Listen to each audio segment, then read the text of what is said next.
Para hadirin, para jamaah yang dimuliakan Allah, tadi ada yang komen kali-kali katanya ngaji Syarah Minhajul Abidin. Ya, gitu ya. Kalau kitab Sirajut Thalibin karya Syekh Ihsan Jempis Kediri itu sudah dikaji oleh para santri. Jadi kita ini sama Abuya ya disuruh ngamplengi, bukan suruh mengaji. Disuruh ngamplengi. Jadi jangan apa istilahnya pamer-pamer nama-nama kitab di kolom komentar ya. Sampean kalau ngerti ini yang hadir di sini, ini dewan-dewan yang dididik langsung oleh Abu Yamama Gufron, jangankan satu kitab loh. Lomarian beberapa lemari itu langsung diturunkan suruh baca.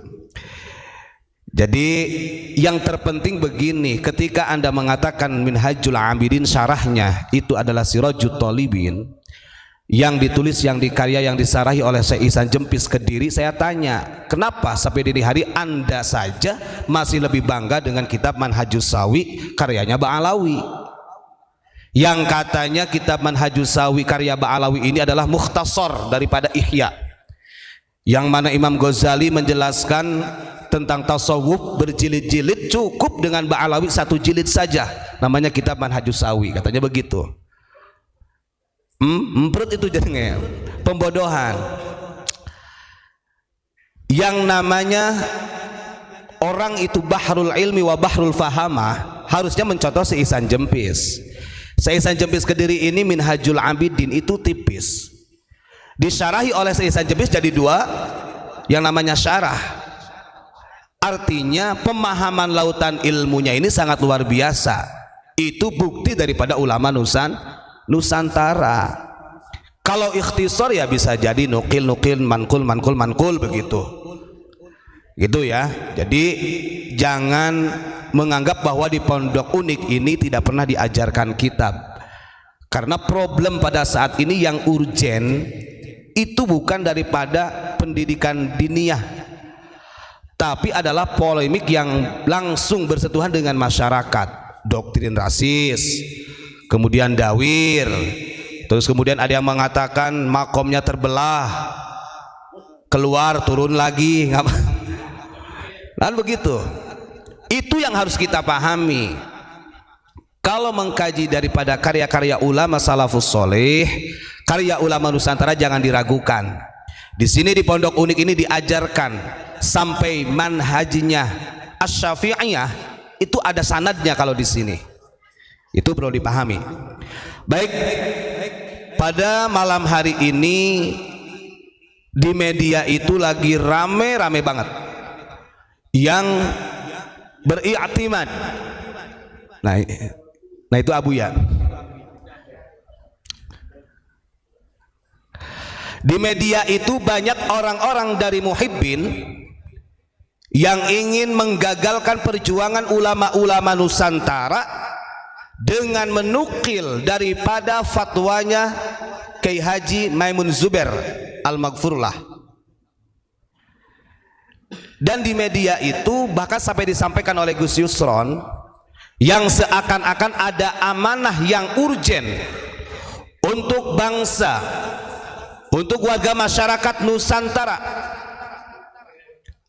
yang berhubungan dengan habaib. Padahal kalau kita lihat fatwa yang disampaikan oleh Kiai Haji Maimun Zubair, beliau mengatakan begini, jangan sekali-kali menyakiti ahlul bait, jangan sekali-kali menyakiti ahlul bait, apalagi memusuhi, ancamannya neraka. Nah, kalimat inilah sebenarnya yang dipropagandakan oleh mereka para muhibbin, yang seakan-akan ahlul bait ini dinobatkan kepada Ba'alawi atau Habib. Ini salah. Justru fatwa dari Kiai Haji Maimun Zubair itu betul adanya dan berdasarkan hadis dan Al-Quran. Sementara disampaikan kepada umat, kepada masyarakat, digiring opini ini seakan-akan yang mempunyai gelar ahlul bait adalah habaib. Nah, ini kekeliruan. Maka kita sering mengatakan jangan disamakan ahlul bait dengan Habib. Apalagi Habib dikaitkan dengan ahlul bait yang mendapat jaminan surga dari Allah. Sangat jauh. Itu ya. Santai. Kita buka di dalam hadis riwayat Imam Ahmad. Rasulullah Shallallahu Alaihi Wasallam bersabda, Inna Allah harramal jannata ala man zalama ahla baiti au qatalahum au a'ana alaihim au sabbahum. Sesungguhnya Allah Subhanahu wa taala telah mengharamkan surga bagi orang-orang yang menzalimi ahlul baitku. Ini sahih hadis ini. Bahkan au qatalahum, atau orang-orang yang memusuhi, orang-orang yang memerangi ahlul baitku, haram tuh surganya, artinya tempatnya neraka.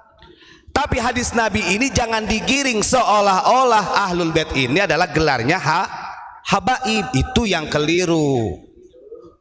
Kita aja beberapa dari kajian secara ilmiahnya, mereka aja dari lembaganya juga gak bisa menjawab tuh. Artinya apakah silsilahnya, nasabnya sampai kepada kanjeng Nabi itu terverifikasi atau tidak, kan begitu.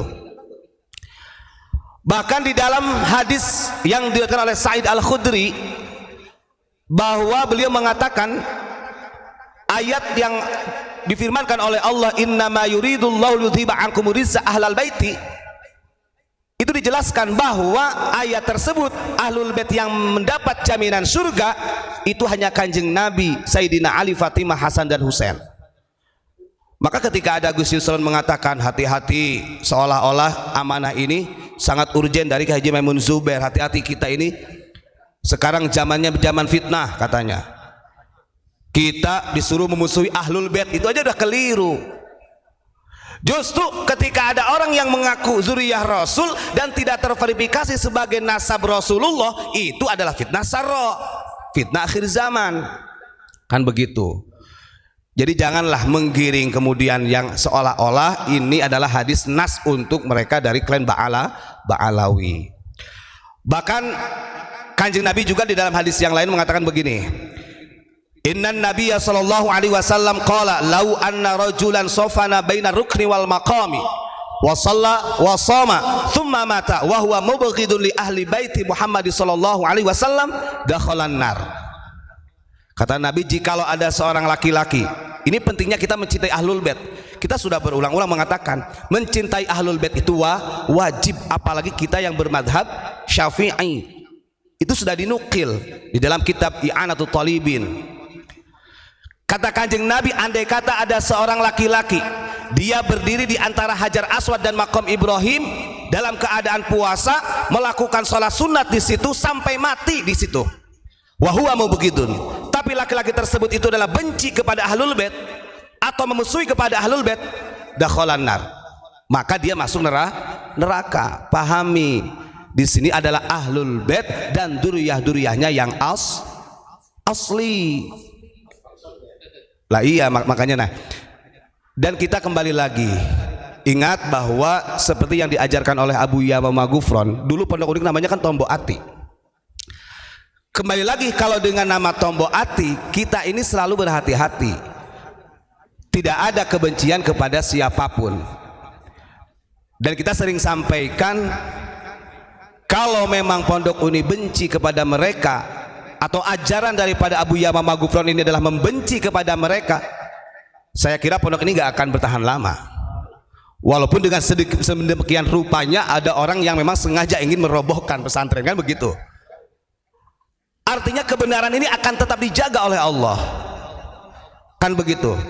Kita ini hanya menyampaikan ketika ada sejarah Nusantara yang dibelokkan oleh klan Ba'alawi, kita salahkan. Ketika ada silsilah thariqah yang kemudian diba'alawikan oleh ketua Jatman, kita koreksi, kita salahkan. Kemudian ketika ada beberapa tokoh yang katanya menjadi wasilah berdirinya NU itu dan dari para habaib, kita salahkan karena tidak ada catatan dalam sejarahnya. Daripada 10 tahun kemudian, 20 tahun kemudian, anak bangsa kita ini tidak tahu sejarah, justru malah mereka-mereka yang seolah-olah menjadi pejuang negara. Nah, ini yang kita sampaikan ya. Mungkin itu saja yang saya sampaikan. Terima kasih. Assalamualaikum warahmatullahi wabarakatuh.